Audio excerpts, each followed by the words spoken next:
Yes, we are live. Good evening, everyone. Welcome to High on Health series by ImpactHealth.in.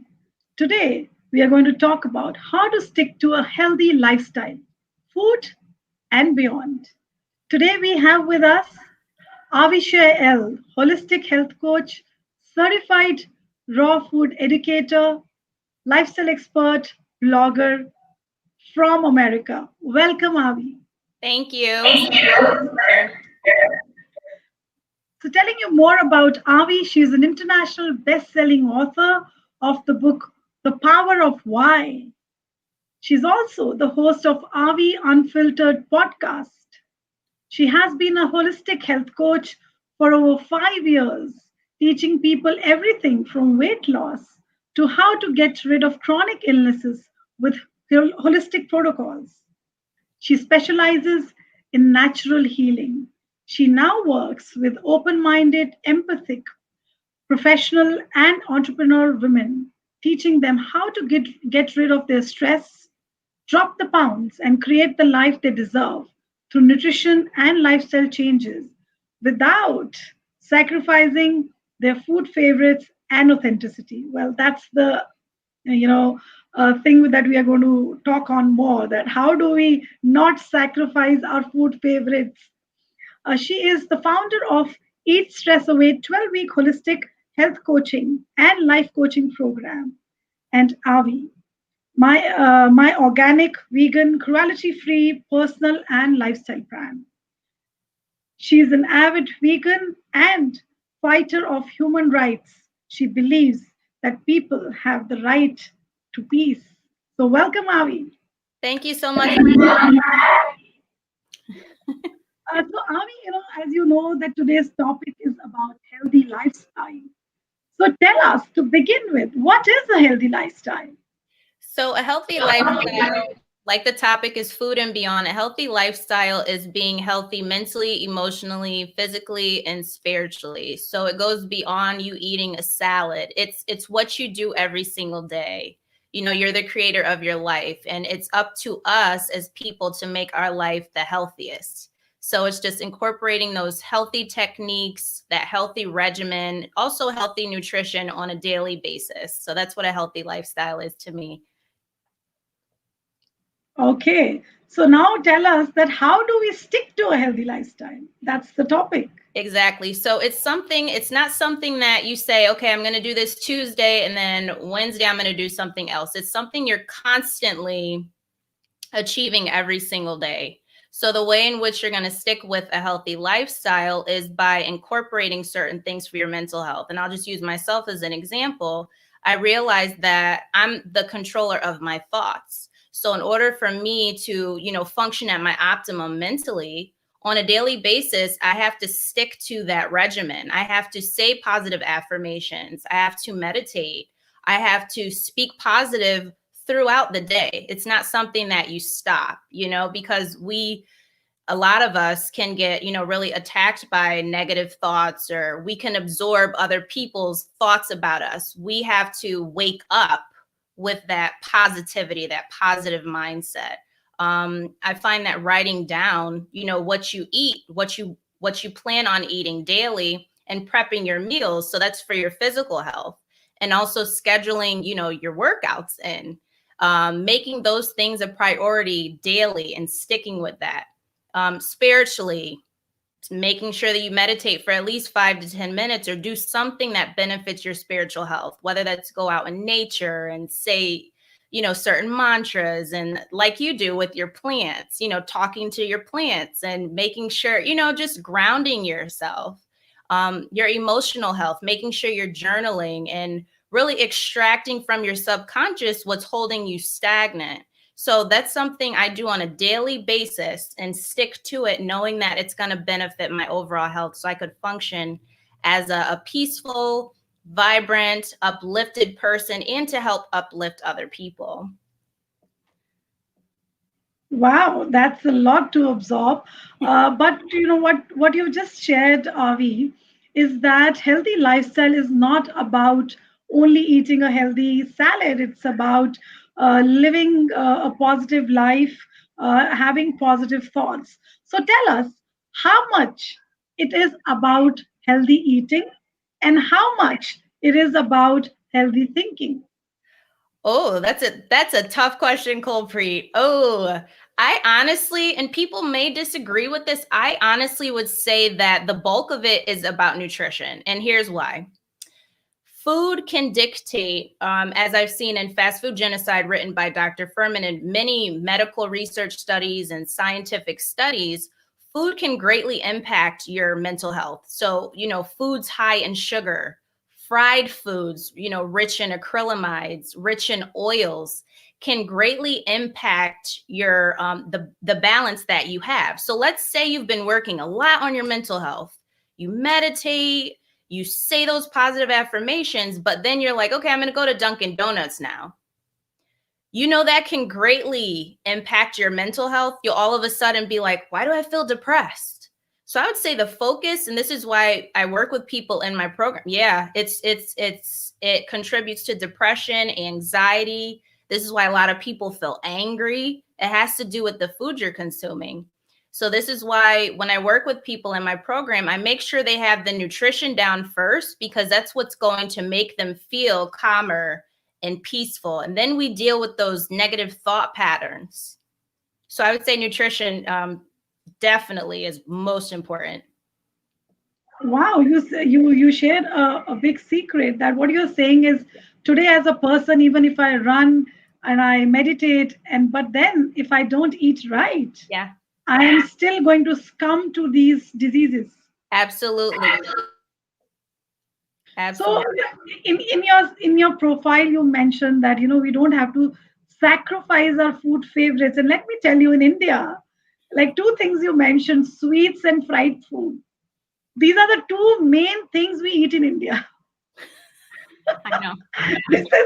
This is like a daily staple. We'll have a kheer which is made with rice and milk and sugar, Hmm. which is like uh, one of the staple. Then we have rasagulla, again made with milk and a lot of sugar. Then we have gulab jamun, again made with a milk and fried, deep fried, and then put it into syrup of sugar. Then we have jalebi. It is again like it's a maida based what do I say, flour, and which is dipped, deep fried and dipped in sugar syrup. So that's on the sweets part. On the fried part, we have these pakoras which are fried in oil. We have these what do you call tandoori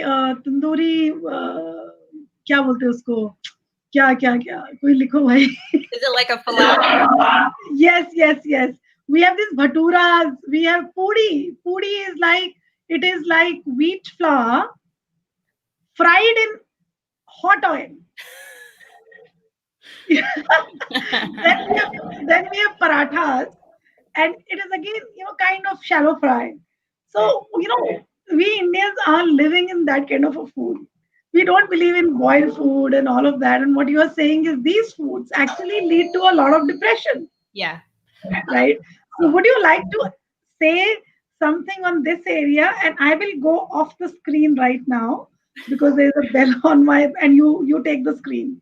Okay, so what I want to say to that is you don't have to sacrifice that at all. So you can still eat those foods, but we're just going to make it healthier. So you said you use milk, you use sugar, you use oils and different things like that. Instead of using milk, which contributes to osteoporosis because it's acidic, that's animal's milk for the animal. We're not meant to consume that scientifically for our body. So it ends up causing us to be inflamed and getting inflammatory diseases and autoimmune diseases, the chronic illness, and it breaks down the bones. And this is why you see 20-year-olds with osteoporosis, because they've been told milk creates strong bones. So what you want to do with milk is replace that with like a cashew milk or an almond milk or a Brazil nut milk. Personally, Brazil nut milk is my favorite because it tastes close to the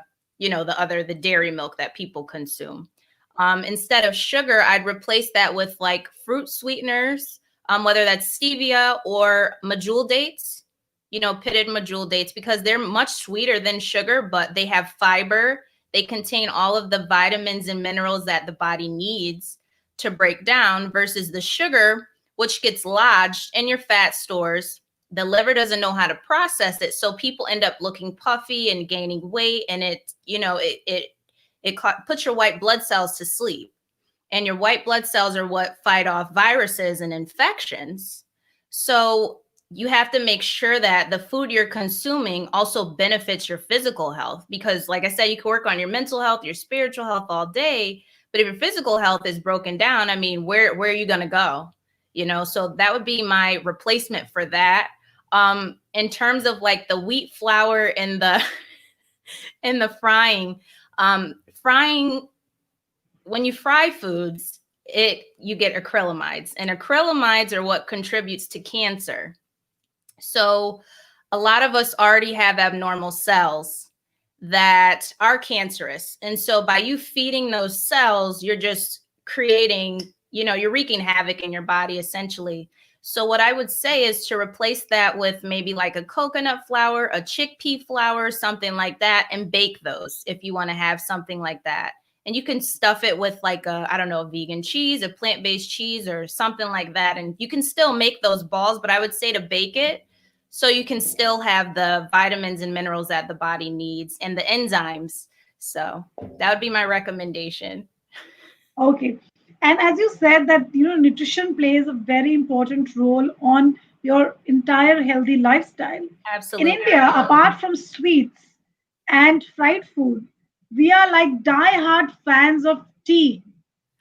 And that too also milk tea, not like a black tea or a green tea or whatever. So there's this Aarti, she's writing, you can see what she's writing. I can't live without tea. And let me tell you this tea phenomena in India. When we wake up in the morning, we have bed tea. We a lot of people, I don't have bed tea. I am not a morning tea drinker at all. But a lot of people, like if I have to talk about our entire population, 90% of our population has tea in the morning. That's the first thing which they put in their stomach. Okay. And during the day, even the lower class people who are like daily wagers or working outside, they have 4 to 5 cups of tea every day. A person like me who's not addicted to tea, but I enjoy tea sometimes. So I also end up having 1 or 2 cups a day. So how does tea impacts our life? Does it impact our healthy lifestyle in a negative way? I think tea. I love tea. I would say make sure it's decaffeinated to support your heart health.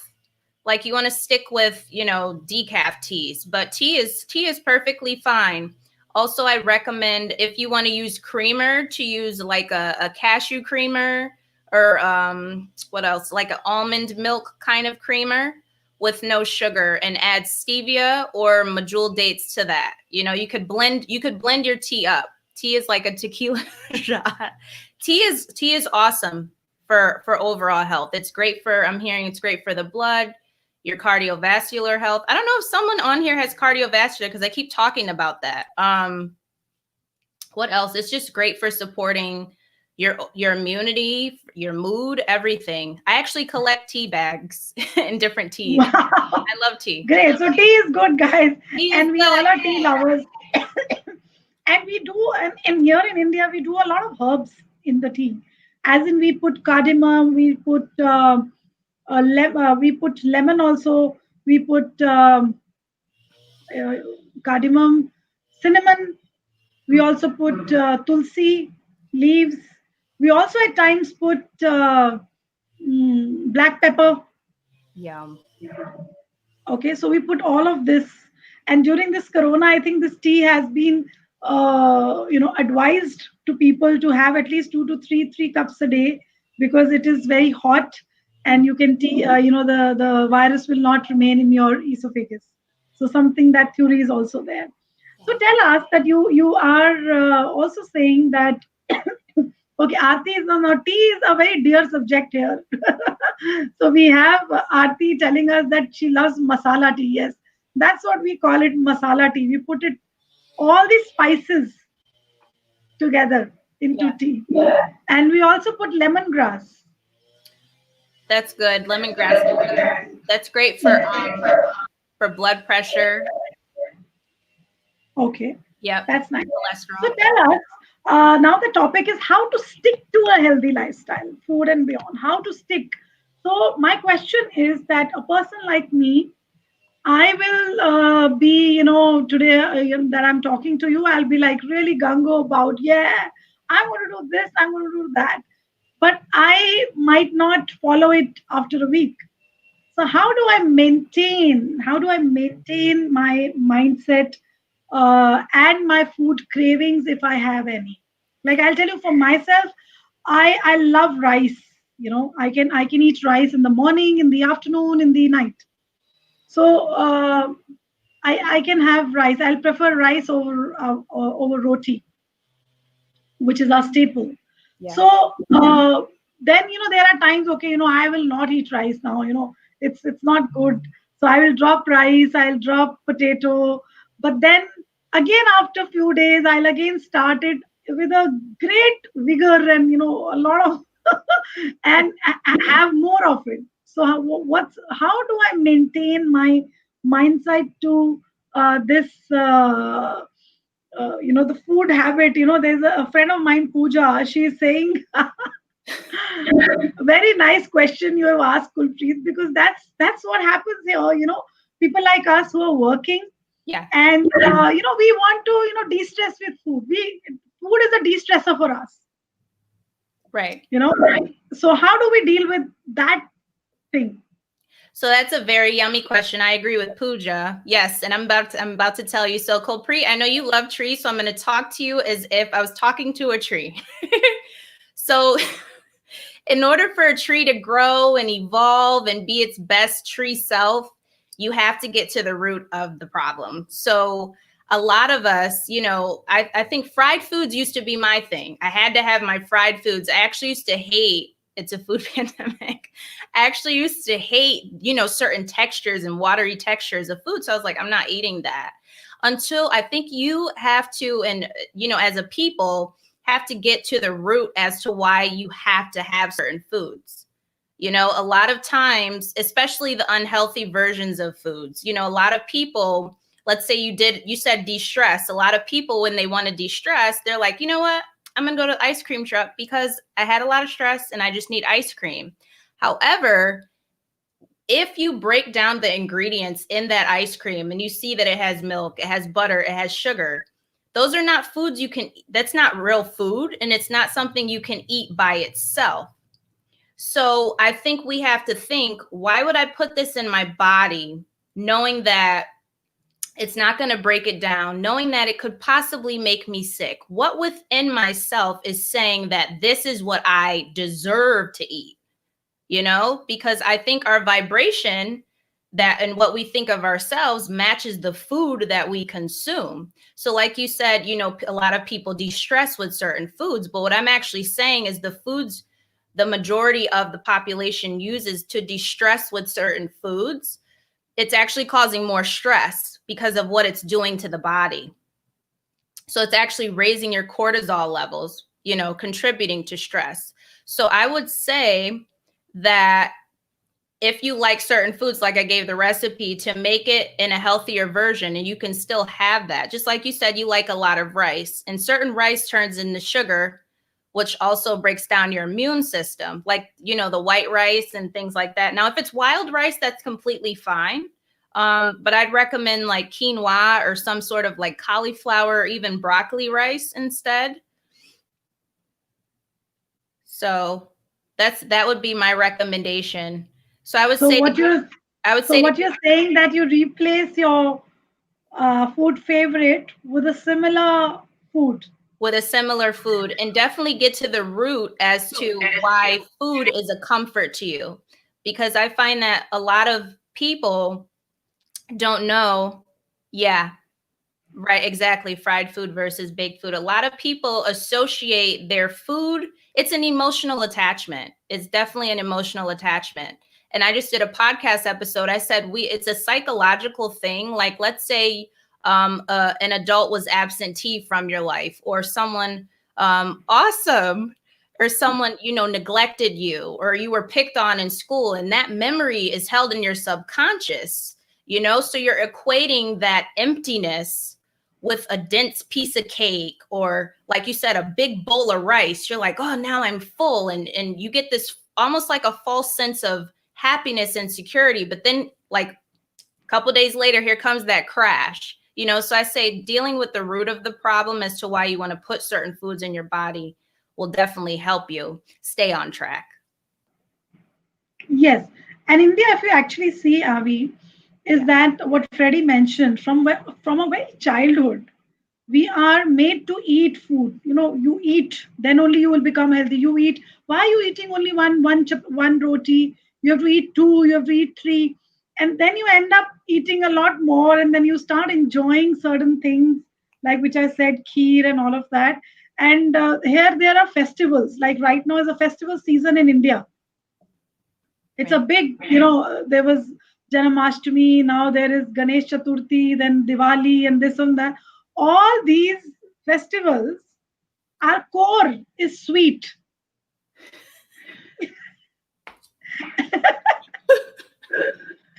And different types of sweet. So tell me, now that we are saying that we need to stick to a healthy lifestyle.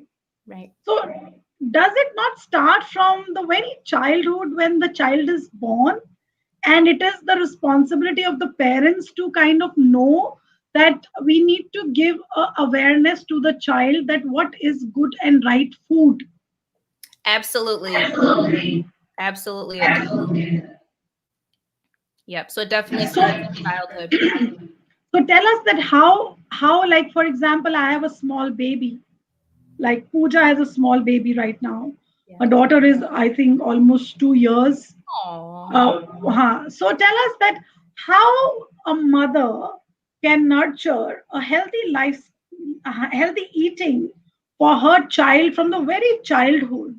Because what happens in my case, what happens is that I am fed to a lot of good food, so I eat, and I'm used to it. But in my childhood, if I was not given this fried food, aloo means potato, and paratha means fried staple diet of ours. Our breakfast used to be that. For 15 years, I have had potato and paratha as a breakfast. Right. So tell us that how, as a child, a mother can start nurturing a healthy lifestyle or healthy food eating, and how people like us in their 30s and 40s and 50s or 20s can change our lifestyle. So there are two questions. Absolutely. I'm getting a little bit. I actually made a meal plan for someone at United Kingdom, and their child is about 3 years old. So she told me what the child normally likes to eat. And what I did, I just remade the recipe. She said they like chocolates, they like jams, they like jellies and things like that. So what I did is I recommended some brands for bagels. And I also gave a recipe for like chocolate cream cheese and things like that. So it would be the similar thing, just remaking their favorites. If they like, I don't know, if they eat potatoes and have, I don't know what you said, whether it's some kind of bread or something like that, just replace it. Instead of having like the Yukon Gold potatoes, maybe have, sweet potatoes, and maybe do like a tofu scramble with the sweet potato or something like that. So it's just making it a healthier version. So similar things with adults, but I would also make it fun for them, like have them make it with you. So they know exactly what's going in their food. They kind of feel like it's a reward. You could even make it a game with them. Be like, okay, now you can give me, I don't know, give me the chocolate or whatever. And they get so excited. They're not even thinking, oh, this is healthy. They're thinking, oh, this is fun versus that. So I hope that answered the question. Yes. So what you're saying is that make food fun for kids. Yes. And start it now. Don't let, I know it's easy when you're a parent and you just want to give in sometimes to your child. Let's say the child is like I don't really want to eat that. You as the parent, knowing that this food can make or break their health, really have to stand in your power, stand in your authority, and just don't adhere to what they're telling you, because you're the parent. You care about their health. So purchase things, don't buy the junk for them. Purchase things that will support their health in the long run, whether they get upset at you or not, which I highly doubt they will. I haven't seen that in my health coaching practice. So Okay, I get that. So, but tell us, that's about kids. So, interesting thing you said that you have given a diet plan for a 3-year-old. Wow. yeah. Now that is phenomenal. Yes, and they love it. Oh wow, that's nice. That is an interesting talk, which Yeah. I will definitely do with you. That what kind of foods can give to under 5 years of age, because Absolutely. every mother is struggling with it, and mothers put a lot of oil, a lot of ghee, a lot of that milk is like has to be given. Whereas I know that milk, animals' milk is not that good for a child. Right. So what can be replaced and how mothers can work, so we can do another chat on that. So tell Right. us that, give us few habits, because you are a health coach for so many years now. What are few habits which you come across with your customers, or shall I say patients, and how do you walk them through this journey of healthy lifestyle? Well, first, like I said, you really have to get to the root and see why they're eating certain foods, because if I could offer and I've seen it, I can offer someone a meal plan and say, here you go, here's a meal plan, but you're not going to stick to it if you don't know why it's healthy. So it's a learning curve. I have to really teach them and go deep with them. We go over what I call food label literacy, where we really go over what's really in the ingredients. Like say you're buying pasta, or you're buying pasta sauce, or you're buying cereal. We break it down and I show them that what they're actually eating is not real food. They have a wow moment, but then we have to go deeper, because what's going to keep them from actually sticking with this is recognizing why you're doing it. So a lot of people, and a lot of times when I work with my clients, I find that it's unhealed trauma, it's stress, and it's really deep rooted as to why some of my clients don't feel like, when they first come to me. After they come to me, they do. But when they first come, they don't even feel like they deserve to eat good food, because someone or something, and myself included, I went through this myself, felt like you were being treated like shit. So you're like, I'm gonna put shit in my body. So we really uncover that, and it really have to do like a 360 with different techniques, different self-love techniques. So it's a whole mental, emotional, physical, and spiritual immersion, essentially, to get them to stay on track. Right. Okay, so there's a question we have. Being a gallbladder stone patient, I'm strictly suggested to for a healthy diet. I started eating healthy, but it turns boring with a fixed food routine. How to keep it interesting and constant? That's a question from Sanskriti. That's a great question. And yeah, I know a certain fixed, restricted diet can be boring. If you could tell me more about what they're having you eat, I can help you more so. So, Sanskriti, if you could write what you have been advised to eat, Avi can help you with some interesting twist to your recipes. And while she's doing that, I actually had someone who was a gallbladder patient, and they were going to take out her gallbladder. She kept going to the hospital, kept going back. I sat down with her. We were at this vegan restaurant, and we were chatting and eating. I gave her an essential oil protocol. She never went back to the hospital and was never in pain again. Wow. Yeah. Okay, so that was my next question. My next question was that what is the long-term potential benefit of eating healthy? You'll feel exuberant. You'll have energy. You'll prevent diseases. You can even get rid of some cancers. I'm not going to say like all, but let's say you have chronic illness. You have the potential to heal your body. 97% of our cells are turned over. Let's say you ate healthy throughout the whole entire year. After a year, you have the potential to look like a completely different person because you're repairing your body, you're restoring your body, you're giving your body a chance to heal, repairing your DNA and all of that. So you feel better. Right. And we were talking in between, and we realized that people kind of uh, fall back on their routine. So, is it advisable to have a coach? Yes. Yes, it is. It is advisable to have a coach. When I work with my clients, they're allowed to reach out to me 5 days a week through email. It's just having that support. A lot of us, we weren't made to be health coaches, so we weren't made to be like, is this good for my body? Is this not? A lot of people think they know, but that's not the case. So it's good to have that extra support, someone who's very knowledgeable about these things and can help you make breakthroughs that you wouldn't be on your own. We weren't made on this earth to do everything by ourselves. So I highly suggest it, coach. Great. So there's a question when you mentioned that essential oil, cure. So there's Bini Gupta. She's asking what was that essential oil. So she wants to know that essential oil. Right. So people have different biochemistry. So there's different essential oils for different people. I picked up on essential oils for her intuitively for her specific biochemistry because I do an intuitive essential oil. I'm like a body scanner. I know exactly what oils you need for your body. For her, it was grapefruit, and there were like 2 other oils for her that worked. But one of them was grapefruit. That's what I do remember.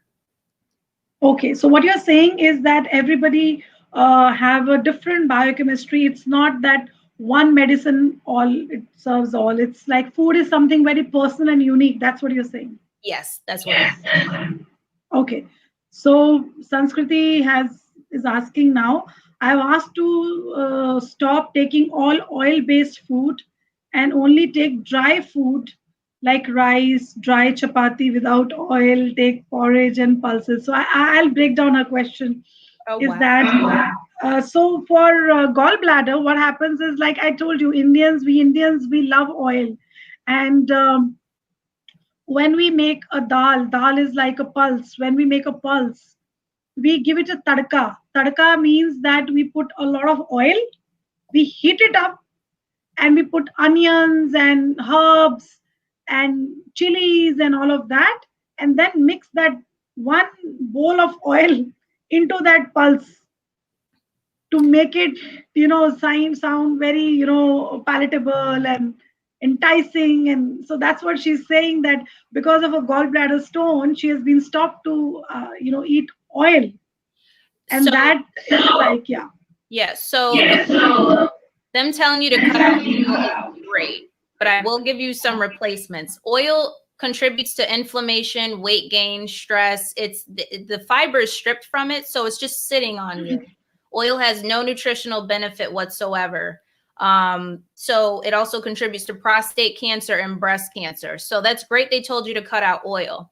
What I do recommend is you can add in what I like, coconut aminos.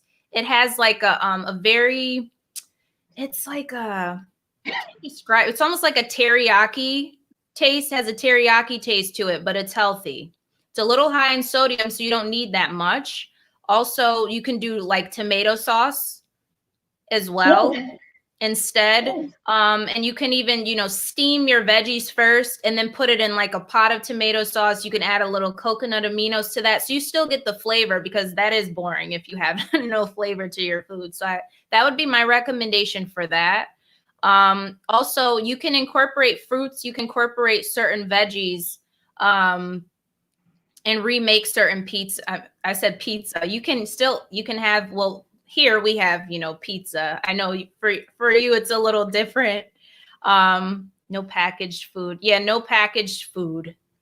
It all depends. Sanjay is a person. He is an entrepreneur, and he has recently he is into epigenetics. Okay. Epigenetics means that the cells in your body have the cure of your problem. Mm-hmm. So, in fact, I'm going to talk to him on healthy living on Saturday this Saturday. on Great. one of my other series. So he's saying no packaged food. So yes, no packaged food from Avi also. Exactly. So because we're made, that's great that he's doing that. We're made up of trillions of cells. So it's important to support your cellular health. And in order to support that, you need foods high in antioxidants, like berries and melons and veggies, things that have oxygen. Because if you're not giving your body oxygen, how are you going to breathe? You don't. This is why a lot of fried foods are not good, because they're literally cutting off your breathing. The life of the flesh is in your blood. So it's really important to incorporate, since you're made up of trillions of cells, give your cells oxygen to support your breathing, which is your spirit, by the way. Okay.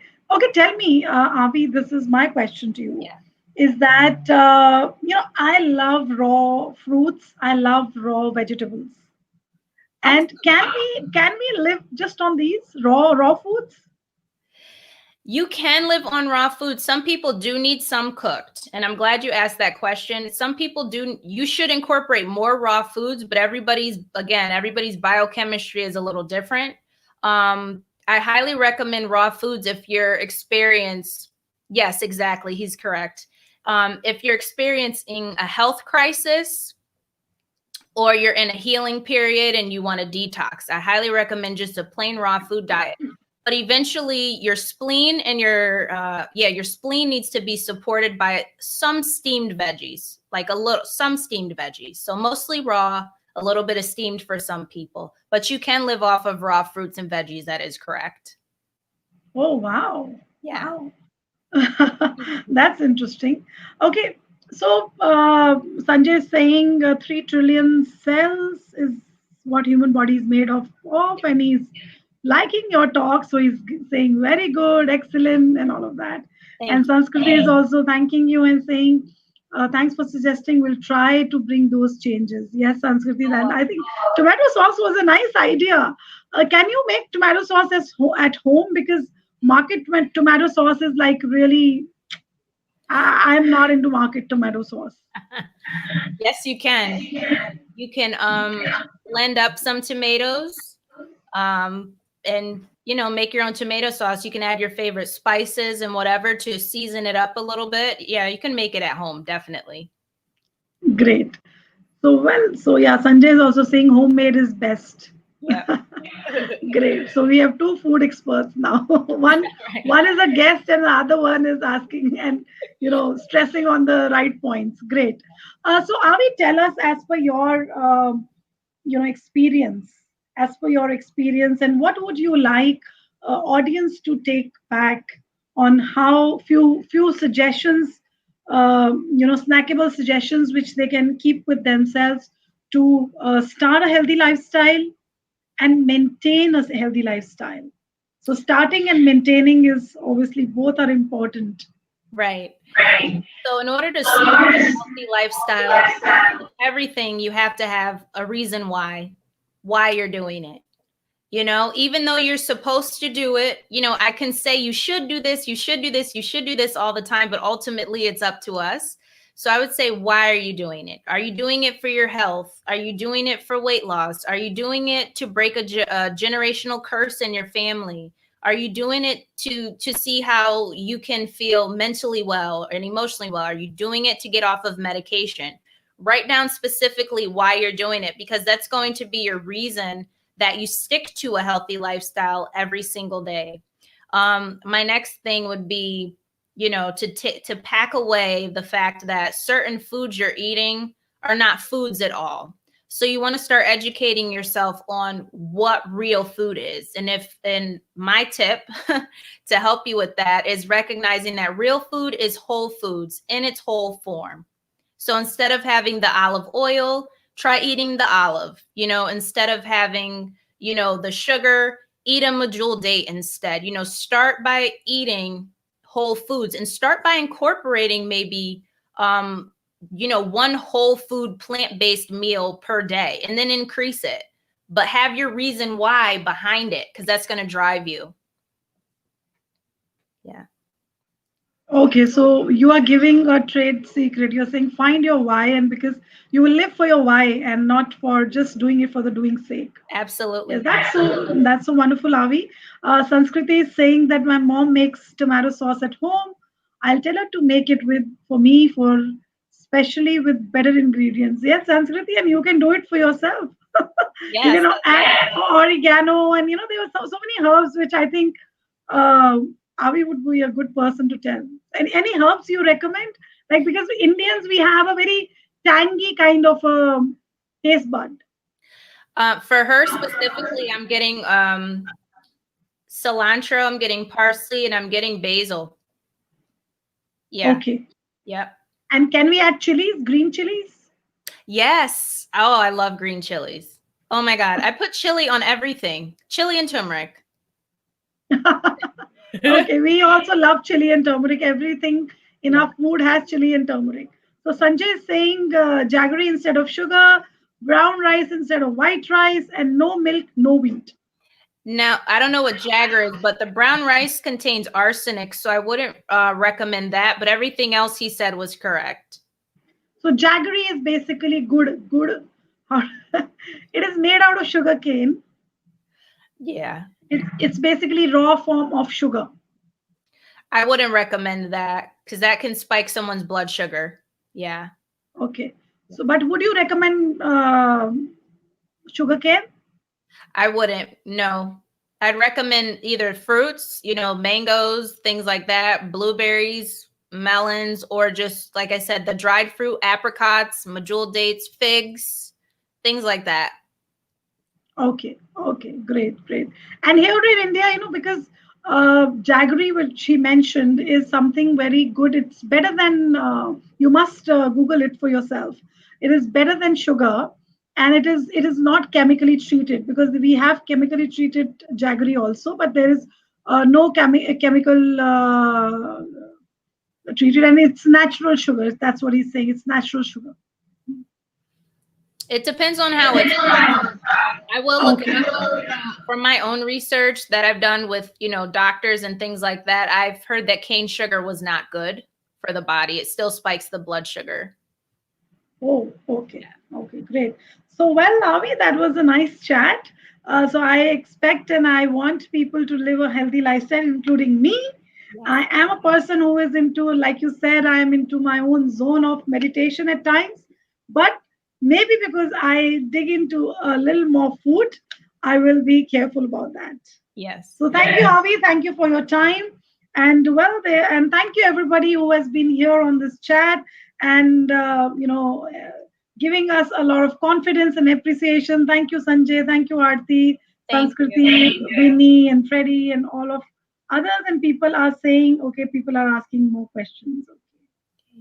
Okay, Kulpreet Mans makes okay.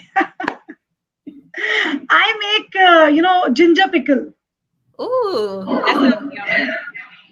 Yeah, so I'll tell you the recipe. You just cut the ginger in julienne style, Yeah. put a little bit of salt, Okay. put a little bit of black pepper, put cut chilies, and a lot of lemon, and you're done. Sounds good. It's yummy. It's like yummy, yummy, yummy. Thanks for reminding me, Aarti. I have not made that during this lockdown. I will make it tomorrow. Great. So thank you, Avi. Thank you for your time. And it was wonderful connecting with you again on this platform, which is High on Health. And we are bringing High on Health series on every Thursday for our viewers. So thank you, Avi. Thank you for having me. It was fun. Yes, thank you so much. Please stay backstage. I will just thank the audience and come back to you. Okay. Yeah.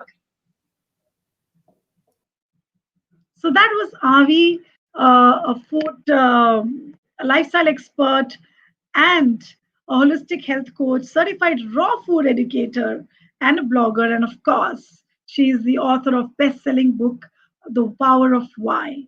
Well, it was amazing hosting Avi and people who have come later on. I would request you to listen to this chat from the very beginning because it has some very good insights for sticking to a healthy lifestyle. We'll be with you next Thursday again. Till then, goodbye and stay healthy.